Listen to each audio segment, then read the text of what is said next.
we are creating a space for anybody and everybody to come, remember their loved ones and honor their loved ones that they've lost to suicide or mental illness, and themselves. A lot of people are struggling themselves. And so it's a space where people can come and see other people who are going through similar situations, struggling currently or have struggled or recently lost a loved one, and realize that there's other people going through the same thing, and that what they're experiencing is all right. And there's a community out there that's embracing them. So that's what we are. We are that community out there, letting people know that you can come to us for a hug. We'll give you a hug. That's what we're doing here.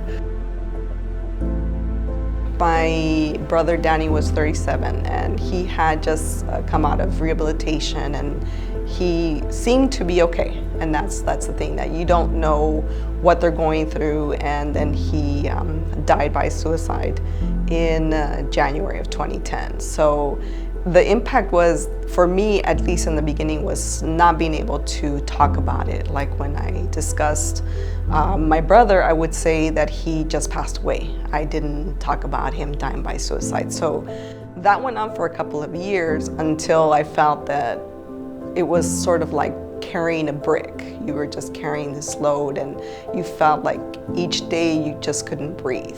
And as the time went by, I realized that that wasn't good for me, because I was angry with myself, I was angry at my family, I was kind of lashing out. So I needed to find an outlet.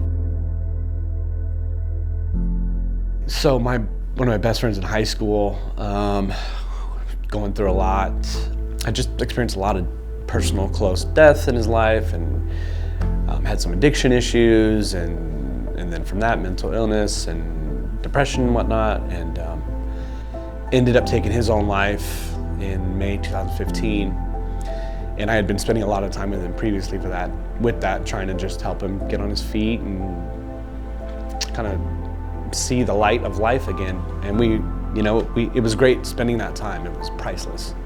So that was May, and then actually in August of that same year, I lost another friend of mine to suicide. And then it was just like, another punch to the stomach. But I have to remind myself of my why, and that I'm doing it for them and for families like theirs, so that other families don't have to go through that, hopefully. And for people who are suffering now in silence, because there's millions of them. So I always try to, if it starts becoming too much, take a step back, remembering why I'm doing it in the first place, and remembering that every piece of content that I share, every conversation I have, can potentially save a life. In 2014, I believe, was their first year that they were involved as a charity organization accepted by the LA Marathon. So I chose to sign up through the foundation and raise funds, and also raise awareness for my brother. At that time, it was just one brother.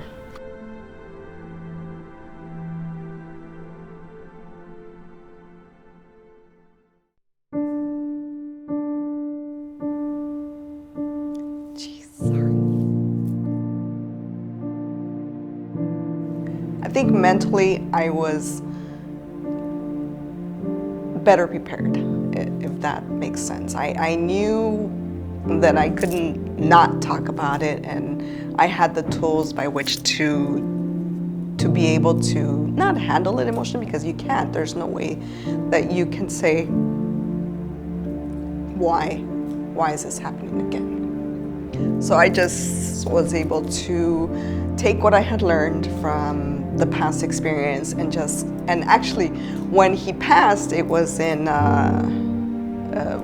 January. Yes, he passed in January of 2016, and I was actually gearing up to start my fundraising for AFSP, and my husband was like, "Are you gonna do it?" I said, "Yes, I have to do it.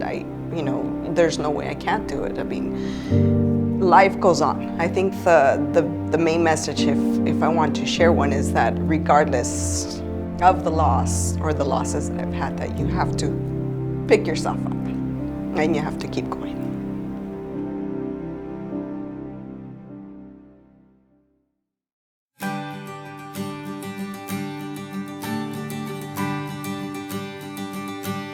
that's why it's so important that we realize that everybody can help each other and we can't do it alone. And so that's the power of the community, and having real conversations, checking in on people, you know, reaching out with a phone call for somebody you haven't talked to in a while. It's part of the healing, right? Yeah. And to honor them, I think, to honor them, to give them the voice they lost, and hopefully I'm doing some justice. Don't you give up now, you have made your vows. You might not know how, but you will find the key.